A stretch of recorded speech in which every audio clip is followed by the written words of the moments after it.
Be expectant. Expect the best to happen. Don't sit around waiting for trouble. Have absolutely nothing to do with it.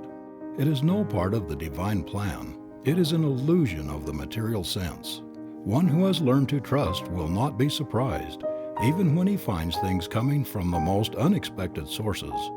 All things are man's to use and then let go of. What more can we ask? We want nothing that we have to keep. Things are to use, not to hold. Expect that everything is to come your way. Be content and cheerful if you wish to attract from out the store of the infinite. Open up your whole consciousness to the greater possibilities of life. Line up with the big things. When you speak the word, expect it to happen. Know that it must be as you say. This will not be fooling yourself. It will simply be using the law as it is meant to be used. Expanding our thought. All things come to us through the use of our thought. If we have a small concept of life, we will always be doing small things. First in the creative series is the Word, but the Word carries us no further than our consciousness back of it. Unless we are constantly expanding our thought, we are not growing. Growth is the law of life, and it is necessary. We cannot stand still. If you want to do a new thing, get a new thought, and then you will have the power of attraction, which has the possibility of drawing to you the circumstances which will make for the fulfillment of your desires. Get over the old idea of limitation. Overcome all precedents and set yourself in the new order of things. If you want to build a railroad, you will never do it unless you get over the idea that the most you can hope for in life is to sell peanuts. Let the people sell peanuts for a living who think in the terms of peanuts. Get out of the rut. God has created you for a glorious future. Dare to fling out into mind the greater assurances about yourself. The power of a treatment. A treatment has as much power as we put into the word which we speak when we are giving it. This does not mean screwing up our mind or using our willpower or using force from the material standpoint. It means simply knowing that what we say will be done unto us of a power which can do anything that is given it to do. We must know that our word breaks down every material law and sets the patient free to express God.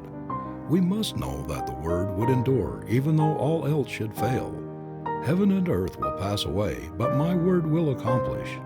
In calm confidence and perfect faith, speak and wait upon the perfect law. Get that mental attitude that never wavers. Be sure and it will be done. Repeating the treatment. One treatment would heal anything if it were not for the fact that people are constantly receiving false suggestions from the outer life. As it stands now, we should treat until we get results, always expecting that it will happen at once. Every treatment should be complete, and at the close we should always realize that it is done.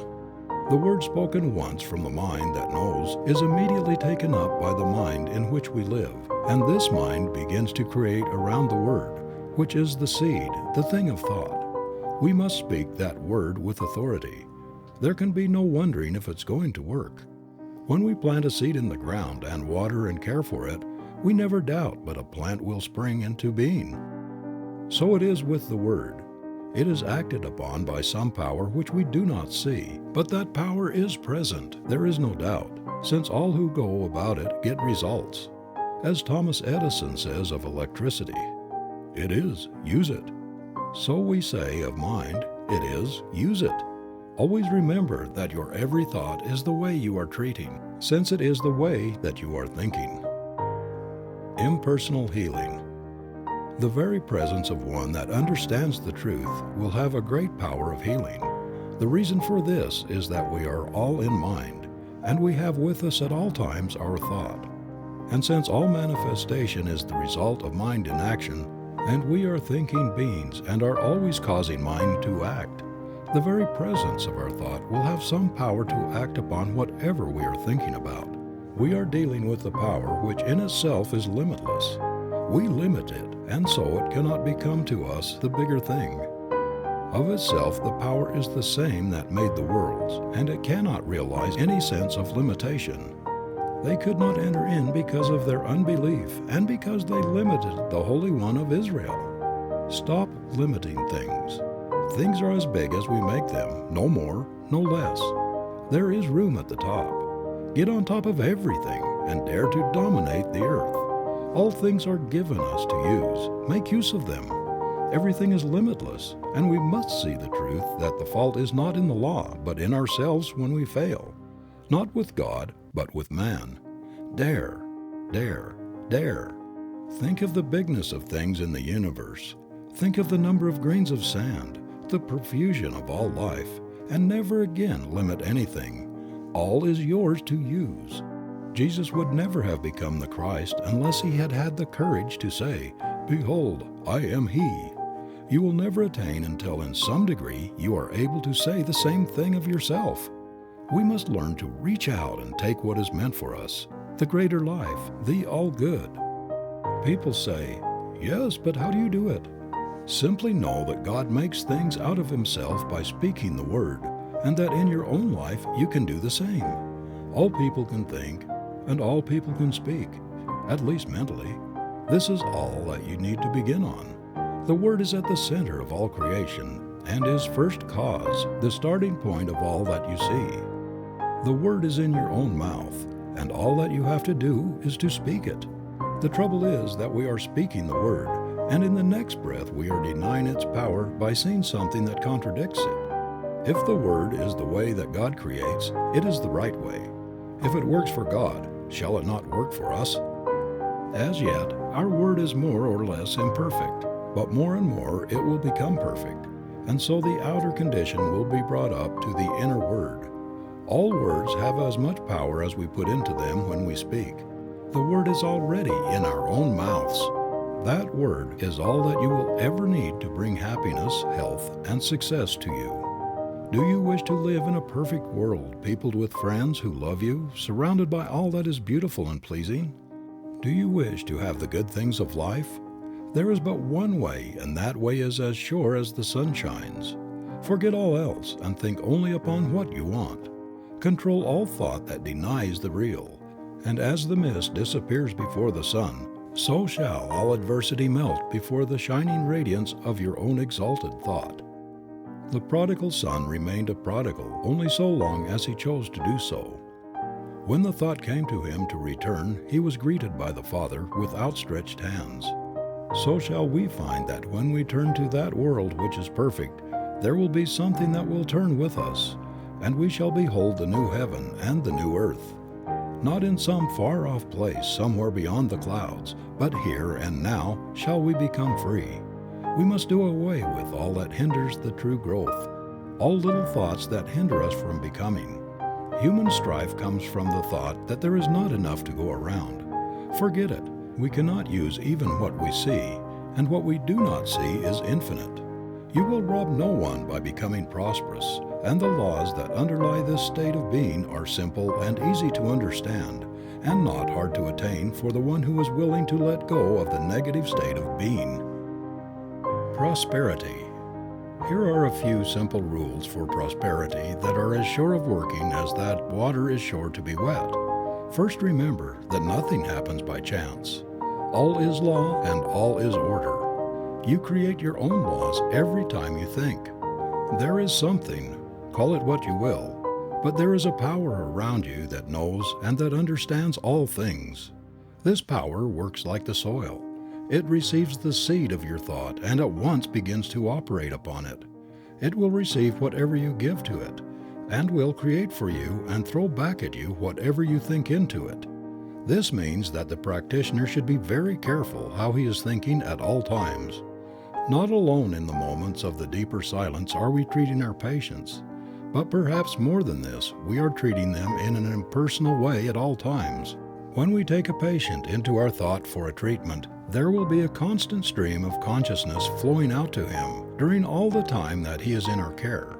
We should be very careful of our thoughts as we realize the deep truths of mental action and reaction. What is the spiritual mind? What is true spirituality? Many people have asked this, and as many have answered it. I do not pretend to know more about this all-important topic than others, but to the thinking person who has come to realize that all is love, Yet at the same time all is governed by law, there must be a different answer given than the one we ordinarily hear. The average religious person thinks that spirituality must manifest in some unnatural way, such as giving up all personal pleasure and becoming resigned to whatever happens, that we must give up most of what life holds here, that in some far-off future perhaps we may attain. This is not the case with the man Jesus. We have more accounts of his being at feasts and weddings and similar gatherings than at other places. His first miracle was performed at a wedding feast, and we must remember that here he even turned water into wine for the pleasure of the guests of the house. Perhaps we have made a mistake about what true spirituality means. Other people think we must live some kind of an excluded life in order to obtain. Perhaps this may be true of the weak ones, but what of the world? What of the busy street? Is it not to be saved also? Jesus spent much time with the common people as well as with the rich, and it is certain that he also spent much time alone with the Spirit. What is the Spirit anyway? We all answer, why, of course, it is God. Where is the Spirit? It is present at all times and in all places. True spirituality must simply mean coming to realize the presence of this Spirit. It must be coming to rely upon it more than anything else. The one then who is the most spiritual is simply the one who relies the most. That's all. No matter where he is, he must rely, he must trust, he must believe. We do not have to give up anything but negative thought and act. We do not want to do anything that contradicts the forward march of the unfoldment of the Spirit. So all that we think and do must be in line with that which is right. But who shall say what is and what is not right? Remember this forever. Only your own soul can say what is right and what is wrong. To thine own self be true, and it shall follow as the night the day. Thou canst not then be false to any man. Look to no one for guidance. This is the blind leading the blind. The Almighty has put the truth into your own soul. Look there and there alone for it. Many people seem to think that for a man to look spiritual, he must have no color in his face, have some kind of faraway truth. He must be peculiar either in looks or in the way he dresses. To one who knows the truth, both praise and blame sound alike.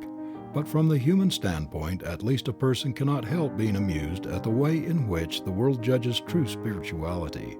My idea of true spirituality is that a man should live a perfectly normal life, entering into and enjoying all in life that is clean and good. He should place himself absolutely under divine guidance.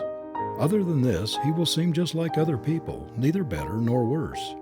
Get over all kinds of unnatural thought and remember that all is good. Neither criticize nor condemn people or things. You are spiritual insofar as you trust in the Spirit, at all times, in all places, under all conditions. In order to do this, you do not have to seclude yourself from the world. To do so is an open confession of your own weakness and lack. There are moments when it is best to be alone with the power. From these moments we gather strength. To keep that strength to ourselves is pure selfishness.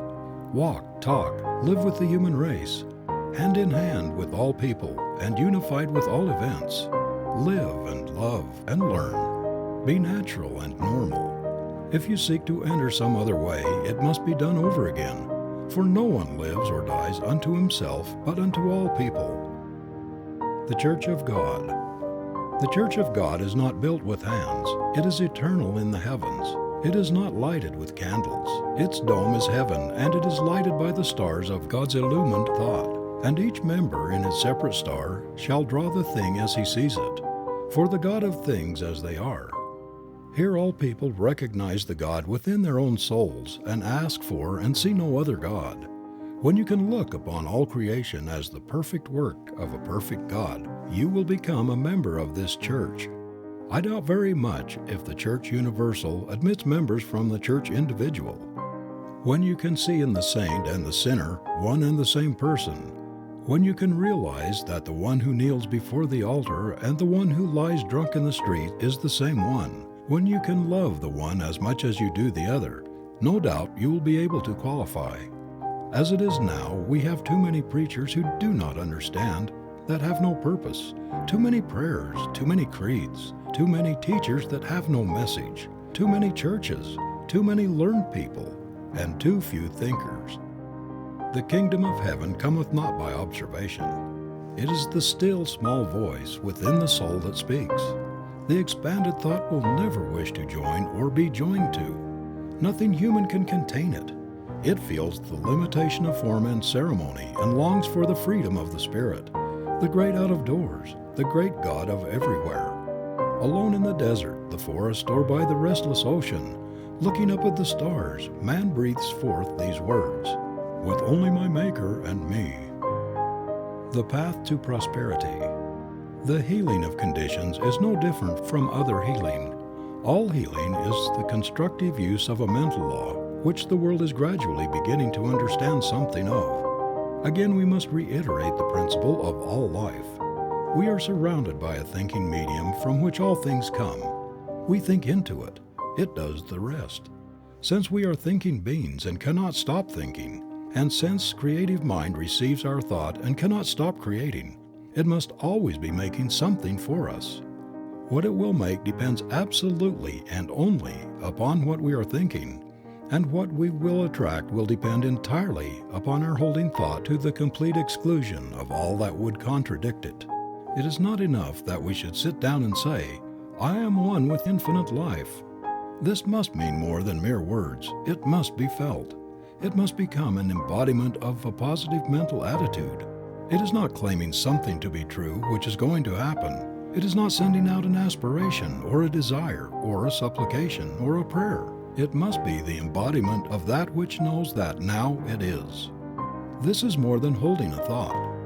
Our ability to attract will depend upon the largeness of our thought as we feel that it flows out into a great universal creative power. We are dealing with the form in thought and not with the form in matter. We have learned that when we get the true form in thought and permeate it with the spirit of belief, we will see the thought made flesh without any further effort on our part. Thought can attract us only to that which we first mentally embody. We cannot attract to ourselves that which we are not. We can attract in the outer only that which we have first completely mentally embodied within, that which has become a part of our mental makeup, a part of our inner understanding. A man going into business will attract to himself that which he thinks about the most. If he is a barber, he will attract people who want to be shaved or have their hair cut. If he sells shoes, he will attract people who want to buy shoes. So it is with everything. We will not only do this, but we will also attract as much of anything as we mentally embody. This is apt to be overlooked in the study of metaphysics. It is not enough to say that we attract what we think. We become what we think. And what we become, we will attract. Do not become merely sentimental about this. Your life is governed by more than a sentiment. It is governed by law, something that cannot be broken, something that picks up every mental attitude and does something with it. This fundamental proposition of the law should then work out into our conditions. Always remember that it does just as we think. It does not argue. It simply does the thing as we think it. Now, how are we thinking? Never ask a patient how he is feeling. Ask, how are you thinking today? This is the only thing that matters. How are we thinking about life and our conditions? Are we receiving the race suggestion? Are we saying that there is not enough to go around? If we are saying this, it is our belief, and there is something that will see that it becomes a part of our expression. Most people, through ignorance of the higher laws of their being, are suffering from the thoughts imposed upon them from a negative and doubtful world. We who are claiming the use of the greater law must emancipate ourselves from all sense of limitation. We are not to be governed by the outer confusion, but by the inner realization. We are to judge life not from the way that things in the past have been done, but from the way that the Spirit does things. The way of the Spirit. Again, let us say that the Spirit creates by becoming the thing that it thinks. There is no other possible way in which it could work. Since it is all and there is no other, the thought of opposing forces never enters into its mental working. When we are judging from the outer, we are not working in line with the power that we should be using. We must come to see that there is only one power and that we are touching it at all points. For there is not a power of poverty and a power of prosperity. There is the one becoming the many. It makes and it unmakes that a higher form may appear to express through it. All that is not in line with its forward movement will soon pass away, for it recognizes no opposite. As far as we are concerned, what we are and what we are to become depends only upon what we are thinking, for this is the way that we are using creative power. The sooner we get away from the thought that we have to create, the sooner we will be able to work in line with the Spirit. Always man uses, he never creates anything. The united intelligence of the human race could not make a single rosebud. It does not know enough. But our slightest thought adrift in mind causes the same power that makes all things to create for us. The great error of the race is, and always has been, that men have thought to give a physical reason for things. When that reason has not answered the problem of life, they have sought out some other reason just as physical. The fact that they are all wrong is shown that in every generation has found a different reason. When truth is found, it will also be found that it never changes to suit the whim of the human fancy. This is proven by the fact that whatever of the real truth the race has discovered has never been changed. The truth that was revealed to the prophets of old has never changed. It is the same today as it was thousands of years ago. Whoever touches truth, no matter in what generation, will always get the same answer. The great truth that was revealed from Moses to the time of Jesus is the same truth that is still revealed to all who will accept it. It is simply this: we are now living in a spiritual universe governed by mental laws of cause and effect. Moses saw it mostly from the standpoint of the law of cause and effect, an eye for an eye. What does this mean? It means, as Jesus said, "As a man sows, so shall he reap." Moses saw the law. Jesus saw not only the law, "I am not come to destroy, but to fulfill." But he saw behind the law the reason for it, and revealed behind all law the great lawgiver, a God of love working out the great inner concepts of his own being in harmony and in beauty, filled with peace, causing the sun to shine alike upon the just and the unjust. Jesus did not try to overcome the use of law. He understood all law, and he well knew that all law was at his command. He did not break the law, he fulfilled it. So we must find that all is at our command through these same laws. The man who understands law and complies with it will have no difficulty in demonstrating that it is as true for him as it ever was for anyone else. What then are the laws underlying prosperity? The first is this, and we must not try to escape it: "Thou shalt have no other gods before me." This me is spirit. We are then to trust only in the activity of spirit for what we need. But the world will say, human things come through human agencies. This may be true, but we must realize that the power we are dealing with also has within its own mind all people and all things. We do not have to treat people. What we have to do is to embody principle. Principle may use people, but that is no part of our responsibility. Ultimately, all is spirit, and spirit, which is the beginning, is also the end of all manifestation. I am the Alpha and the Omega. Our life, then, is to be governed by spirit. We need look no further. It will do for us all that we will ever ask, provided we believe. Why, then, has it not done so? The answer is that it has already been done so, but we have not received it. The Spirit may offer, but we must accept the gift before it can be made. "Behold, I stand at the door and knock." We must understand that this receiving is a mental process. It is one of mentally taking. The way then that we are using our mind through our thought is the way that we are treating ourselves for prosperity. So simple, and yet we have not understood it. If a man says, "I have not," he will not receive. If he says, "I have," he will receive. To those who have shall be given, and to those who have not shall be taken away even that which they have. This is a veiled statement of the law of cause and effect. When you send out into mind the thought that you have not, it accepts the idea and takes away from you that which you have. Reverse the process and say, "I have," and it will at once set to work to create for you even more than you now possess. You will readily see then that you are not dealing with two powers, but with one, and that it operates through your own thought, doing unto all even as they believe. The level of consciousness. Since all is mind, and it is done unto us as we mentally think, all life is simply a law of thought, activity of consciousness. In our life, the power flows through us. If we provide a big receptivity, it will do a big thing. If, on the other hand, we only believe in a small way, the activity must be a small one. The Spirit can do for us only what it can do through us. Unless we are able to provide the consciousness, it cannot make the gift. Few people have a great consciousness, and this explains why so few excel. The power behind all things of itself is without limit. It is all power.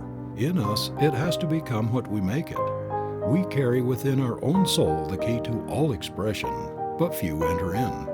The door is not seen with the physical eye, and as yet but few have gained the ability to see. The majority merely look. Realizing then that while the power is limitless, it must become operative through our own thought, we shall see that what we need is not some greater power, but that what we really need is a greater consciousness, a deeper realization of life, a grander concept of being. We must unify ourselves with the great whole. The man who dares to fling his thought out into universal intelligence with the positive assurance of one who knows and dares to claim all there is, will find that it will be done. God will honor his request. On the other hand, the one who fears to speak lest God will smite will find himself smitten of the law, not because God is angry, but because it is done as he believes. We have a right to have, and should expect to have in this world, all that will make for the comfort and for the luxuries of life. What matter how much we have, if we rob no other soul to get it? Shall not the power that so lavishly spreads itself out into nature give to us its highest expression all that we can ask? We dishonor God when we claim less than all. Until we can expand our thought so that we shall be able to say also, I am, we need not expect to get great results. The soul knows that its own divinity is the great soul. Before it all else must bend, to it all else must gravitate. Enlarge your thought process. Away with the little personal thoughts of things, and dare to think in universal terms about all things. The universe is running over with good. It is for you, but you must believe and then take it. Do you dare to believe that your own word is invincible? When you speak it, how do you feel? Is it limitless? Is it all power? Is all power given to you in heaven and on earth? Are you the one with the only power that there is? Until you can say yes to all these questions and not simply believe them, but know them, you cannot hope to attain. It is useless in making demonstrations to beg for things. As well, beg that water should be wet or that fire should be hot. Things are, we must take them. Your word has only the power that you put into it, no more and no less. We are all held accountable for every word that we speak, because all is the action and the reaction of mind. Man is his own heaven and his own hell. We start a new enterprise and wonder what the chances of success are. Have we realized that the outer is simply the inner manifested? When we go to a new place, we shall find there only what we have taken with us. If we have taken success, we will find success. If, on the other hand, we have taken failure, we will find failure. This is the law. None can avoid it. None need try. Every living soul is a law unto his own life. There is no law but my own soul shall set. Nothing can come upon the path of the soul but that thing that the soul attracts. Practice for prosperity. Prosperity is in our own hands to do with as we will, but we will never reach it until we learn to control our thought. We must see only what we want and never allow the other things to enter. If we wish activity, we must be active in our thought. We must see activity and speak it into everything that we do. The spoken word shall bring it to pass. We speak the word.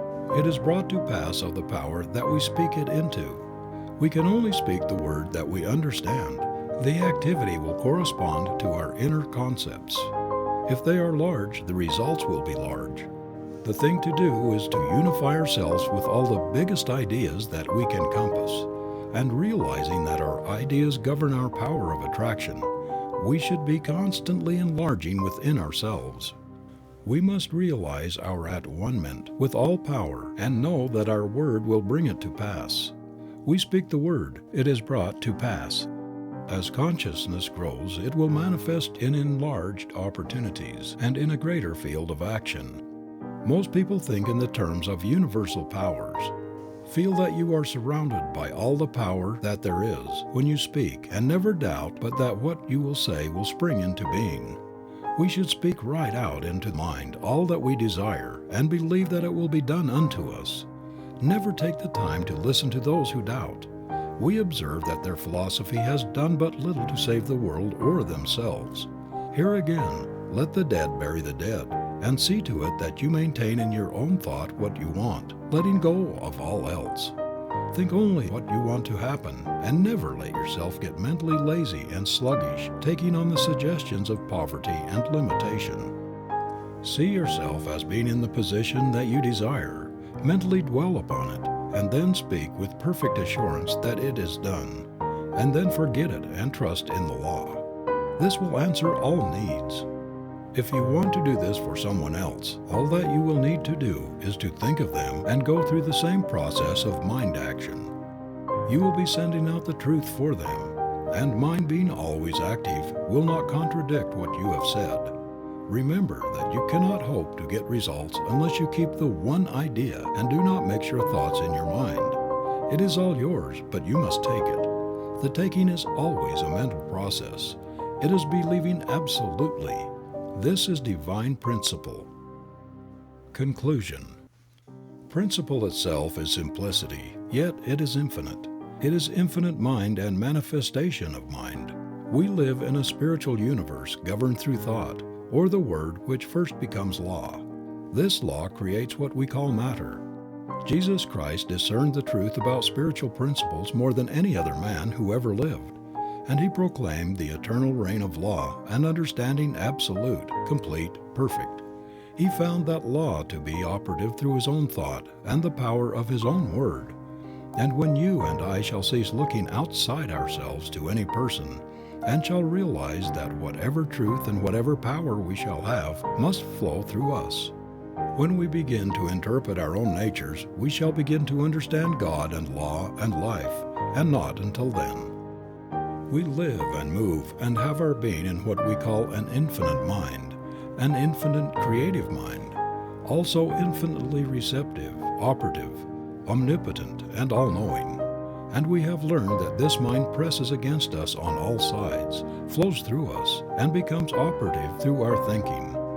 The human race, ignorant of the laws of this mind, ignorant of the power of its own thought, has through its ignorance misused and abused the creative power of its thought, and brought upon itself the thing it feared.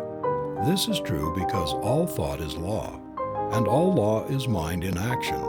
And the word which you speak today is the law which shall govern your life tomorrow, as the word which you spoke, ignorantly or innocently, consciously or unconsciously yesterday, is absolutely governing your life today.